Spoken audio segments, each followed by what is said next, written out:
What's up, guys? I just got out of work. It is Friday. I am going to hit arms right now, but I just wanted to stop in and say hi and kind of give you an intro for this video. First off, I just got the sweetest message ever from, her name's Elise Bear. She's on Instagram at Bird Naked Fitness, which is actually really funny. She said, first she said, happy birthday, Jax. So it's my dog's birthday today, so thank you. I said thank you, he said thank you, haha. She said, I love your page so much. You are so inspiring and honest. Keep doing you, and I can't wait to see what's ahead for you. It is like, it's really things like this that remind me why I do what I do. I know fitness is such a weird, the industry is such a weird thing to be a part of and to see, but to know that I'm reaching people just one day at a time, more and more people, seriously it brings so much joy to my heart, because in my life, if I can die knowing I helped someone better their lives or just learn something, I would die a happy woman. So that just like really, I don't know, that just really made me like almost emotional. It's so warming, my heart is so warm, and it just makes me so happy. Anyways, enough of that. I'm going to the gym, like I said, I'm hitting arms, and this video is going to be prefacing kind of bikini competitions, what you need to know, some tips, advice, and the reality of prep. I think a lot of people think that the sport is glamorized and they think that it's a lot easier or challenging, or they don't understand what the challenge is behind it. And it isn't until you're knee deep in a prep that you realize, like, holy shit, this is hard. So I'm here to help you guys understand either A, what you might get yourself into, or B, what to expect if maybe someone you know is prepping, or you want to help someone, maybe you want to deter them, so show them this video, or you want to encourage them, show them this video. So a ton of different takes you can take on this, and I just said take like 9 times, so I'm sorry, but here we go. How to be a bikini competitor and succeed, happening now. Also, look at this really cute cup that I made. So Starbucks new cup says color me spring, and it had like this white, this white circle on it. So I thought it was an egg, but then it made sense because it said color me spring that you colored in. So I made my initials. Random. So, I don't know if I said this, but it's Jax's birthday. So we're celebrating. I got him a balloon, I made him a cake, and I also got him a cookie. So I'll show you guys. I'm going to go take the cake out of the oven and give it to him. He's gonna be so excited, and he's just turned 1 year old. I can see you hurting. I've been through the same thing. Baby, don't you worry. Hey, are you ready for your cake? Let's get it. All your secrets looking like you need it. 'Cause I got you,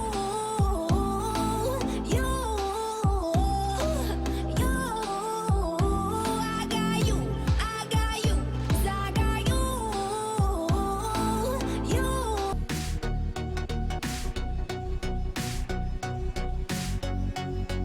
What is up, friends? I'm finally getting down to the basis of this vlog, which is kind of life in a bikini prep. I'm answering some questions that some people had, as well as kind of giving my input on situations, as well as advice, tips, and kind of the reality behind a prep in general. I'm gonna answer questions first, so then I can kind of get out of the way what people asked, and then implement kind of my own opinion and ideas. Starting, advice for the days that you want to give in binge.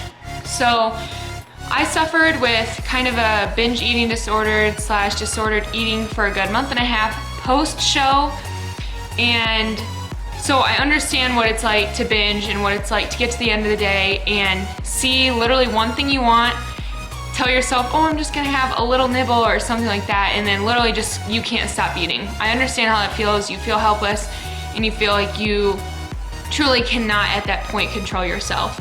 My biggest advice for that is, first off, make sure that the nutrition that you're following, the nutrition guide or macros, whatever it may be, is feasible to you and your lifestyle. So if you're spreading out your meals evenly and being done eating by 8 or 9 p.m., you should be okay and not be giving into binge eating. But if you go through all your meals or all your macros by 6 p.m. and you don't go to bed till 11, you're gonna be kind of in a rut and you're gonna get hungry, or naturally just mentally think you're hungry when you're not. The days that you want to give in and binge, I would suggest making sure that you're properly spacing out your meals, as well as keeping a journal. Whenever I kind of got to the point of like wanting to binge or I'm feeling really bad, I always make sure I journaled that. And not only did it take time away from thinking about what I was going to do that could have been destructive to my prep, but it's also something that even now I look back at and see what I was going through at that time to kind of reevaluate maybe next time I go through prep or something like that. So always remember why you're doing what you're doing, and hopefully that will help you kind of stay on track. The next question I had are any saving graces to avoid / aid your cravings, macro-friendly snacks, condiments, etc. Mustard was my best friend during prep. So mustard, all it has is like sodium in it, so you can top it on anything. I mean, I was putting mustard on like broccoli, I was putting mustard on tilapia, on chicken, which like some people would be like, oh, that's not bad, but some other people I'd tell it and they're like, what? So mustard is definitely a saving condiment, as well as pickles. So you don't want to overload on these because there are a lot of sodium in them, but they're essentially 0 calories. So if you ever need a snack, pickles, banana pepper rings, I always put those on salads to add more volume. And same with that, in order to kind of macro-friendly snacks, or like to not take away all your macros but stay full, are definitely getting voluminous foods. So foods you can eat a lot of and not use a lot of your macros. So examples of that would be like huge salads. So really the only thing you're really having to track on those would be like if you add a ton of veggies, dressings and stuff like that, which I'm so sorry, my nose is running. Idea that I would give you on dressings would be vinaigrettes, as well as red vinegars, or just vinegars in general. Those are easy to track nonetheless you don't have to. Other than that, Jell-O is really helpful as well. If you get the little Jell-O cups, they're usually like 1 gram of carb, 1 gram of protein, 0 fat. Sometimes when you buy the sugar-free Jell-O from the actual like Jell-O company, those have like 8 grams of carb per 1/4, which is still like really good. You get a lot of volume, but if you buy them in the snack cups in like the frozen food around their aisle, you can get Jell-O, and it's a good kind of like, oh, I'm bored and I'm hungry. You can have that and not like waste a lot of macros. Also protein ice cream, which that is a very easy recipe, and I can go ahead and put that in the description below. So that is basically just almond milk, xanthan gum, ice, and the protein that you want. You can top that with whatever you want depending on how much macros you chew. That's very, very voluminous. So the next question I have, on average, how long does it take to prep for a competition? This obviously depends on where you're coming from. So if you're someone that is carrying a little bit extra weight than maybe you ever have in your whole life, my personal experience was starting a prep at like 28 weeks out, which I would not suggest that at all. That was a mistake, and that was me not really understanding when like competition started. I just kind of went for it. Typically prep would be anywhere between, on the high end, 16 to 18, on the low end, 9 to 12 weeks. What are the benefits of having a coach, and how do you go about finding one? So the benefits of having a coach would definitely be a second pair of eyes, as well as someone to hold you accountable, besides like your friends and family, which sometimes they won't really even understand why you're doing what you're doing either. Stop, Jax. So having a coach is someone that will always understand the motive, why you're doing it, as well as be educated enough, hopefully, to help you and aid you throughout your experience. You can go about finding one. Me personally, I did what everyone can kind of general knowledge do, is Google. So I just Googled NPC bikini coach, Kalamazoo, Michigan, and I found, 8 direct links to different people. I talked to them, almost interviewed them, asked them what their motives were, etc. And then I ended up being grateful enough to find my coach at my job that I was working. I know I should track my meals, and I already do, but how should calories be laid out, including what my macros should look like? Macros can vary from person to person. Some people operate better on high protein, low carb, low fat. Some people operate better on normal protein. Okay, I'm back. My camera died, so I had to charge it for a second. But some people operate better on high carb, normal protein, low fat. It really can differ from person to person. So for me, not being, first off, a bikini coach, I'm not there yet, and I personally don't want to take on my own bikini clients until I feel comfortable prepping myself. I would get a registered dietitian as a coach, or someone with a lot of nutritional knowledge to be able to help you in that category. I'm sure I could compute proper macros for people, and I would probably have a lot of success. However, anyone can get anyone to lose weight by decreasing calories. That's easy. It's making sure that the metabolism isn't being damaged that's hard. And I think that's what a lot of coaches do improperly, is constrict caloric intake, which increases metabolic damage. So for me to give someone macros to lose weight, I could definitely do that. But do I 100% know that this change isn't going to affect their metabolism negatively? No, I do not. Therefore, I'm not going to do it. So in order to kind of figure out your proper macros, there are nutrient calculators out there on the internet. They aren't 100% correct, but if you ever want a base knowledge, you can always do that. Or, as I've said in previous videos, I'm a huge advocate of Avatar Nutrition. This is ran by PhD Lane Norton, as well as co-owned by Mark Springer and Katie Cole. She is a registered dietitian. So they created this program for people for $9.99 a month. This computes your personal macros along with a weekly check-in of body fat and weight, and this can help you in whatever category you're going for, whether it be maintenance, muscular build, or fat loss. So I would check that out. Now, getting down to the nitty-gritty, questions for the most part are out of the way, and now I want to get down to the reality of prep. A lot of people see this sport, I don't know how to explain it, but people see this sport in a poor way, and sometimes they don't realize the dedication and commitment it really takes to carry out a competition prep and what it is to come out of it.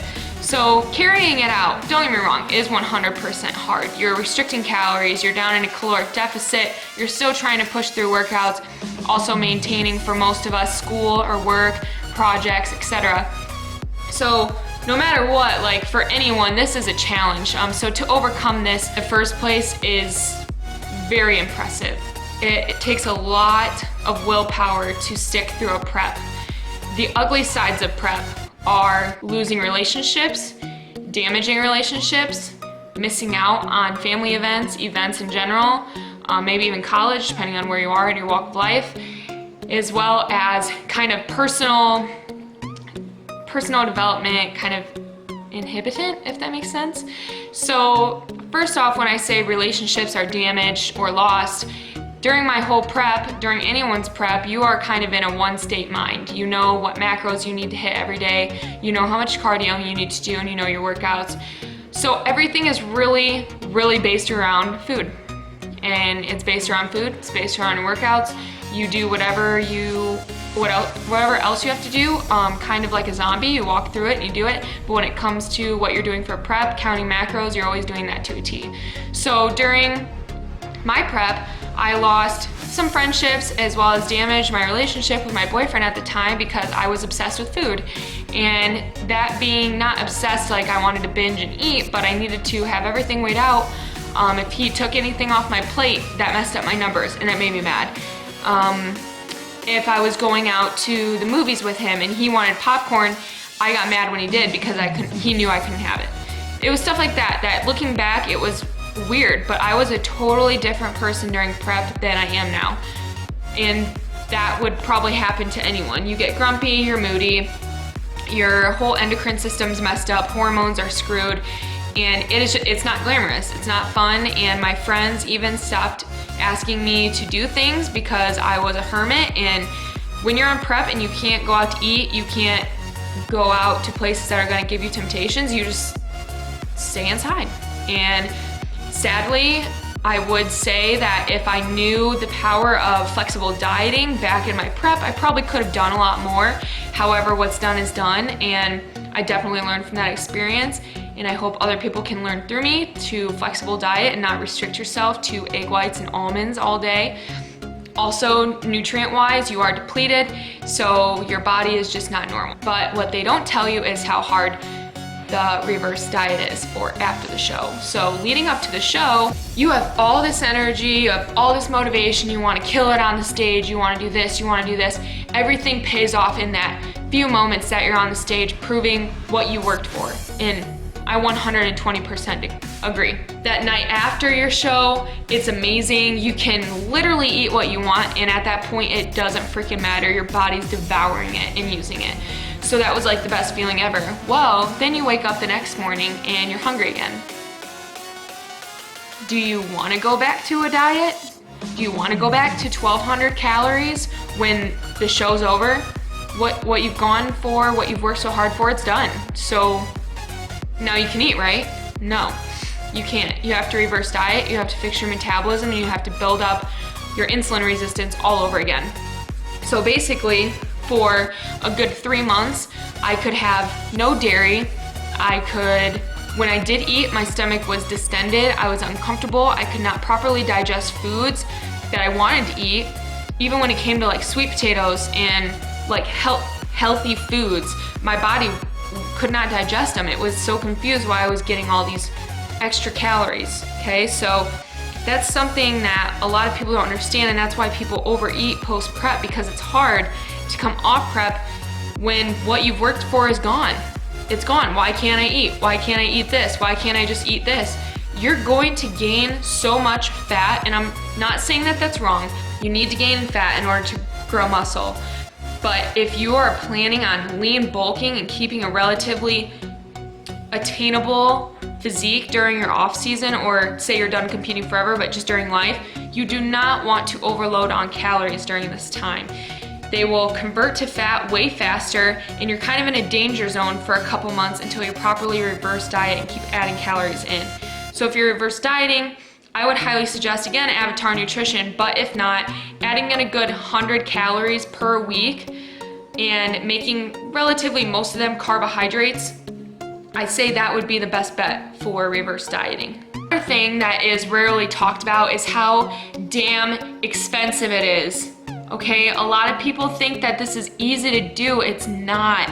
I saved up money from all summer to do it. The one piece of advice I have for anyone that does want to compete is, one, start saving your money now. And two, if you want to compete, make sure that you're buying things separately and not all at one point. So maybe 6 months out from your show, buy your NPC card. Maybe 2 months down the road, order your suit. 3 months down the road, buy your heels, start posing.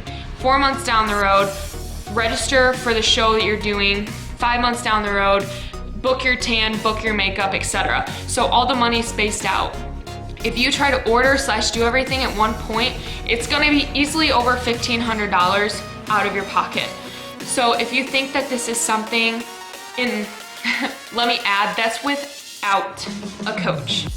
Without a coach, that typically charges anywhere from $125 to $200+ per month. So this is something that is not made for everyone financially, and even I'm not in a financial spot to do a show anytime soon, but I am currently saving, so at the end of the year I can do one. But people that you see busting out 4 or 5 shows a season, first off, might get money from sponsors helping them to do so. Second off, probably get help from mommy and daddy, which isn't an issue, but if you're doing this on your own, don't feel obligated to do that many shows in one season.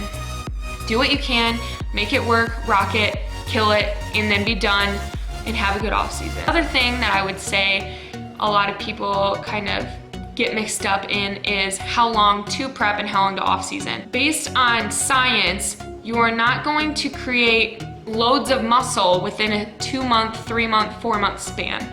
Your body needs a good 6+ months off from competing, I would say personally to not only reverse diet and add calories back in to make your cut easier next time, but also to add strength and pure strength. So when we're carved up, we're taking in more calories than normal, we're gonna push more weight than normal, and that can give us a kind of false strength gains in our mind, when essentially you may have only gained 2 pounds of muscle in 4 months, but you feel like you've gained a lot more.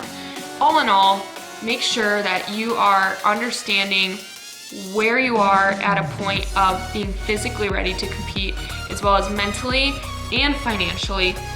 So I know that this video was kind of like jumpy, but there's a lot more I could say, and honestly, I kind of have to just cut myself. Okay, sorry about that. My camera totally died and we ended up going out to dinner. But all in all, being in a bikini competition comes with a lot more responsibility than some people put in their minds. So if you have any other questions, feel free to reach out to me, but I hope I covered a lot, covered the basis. I'll put my email in the link below, so you can go ahead and contact me there. I hope everyone has a great week, and I hope I can get this up as soon as possible for you guys. Thanks for listening, and I'll see you next time.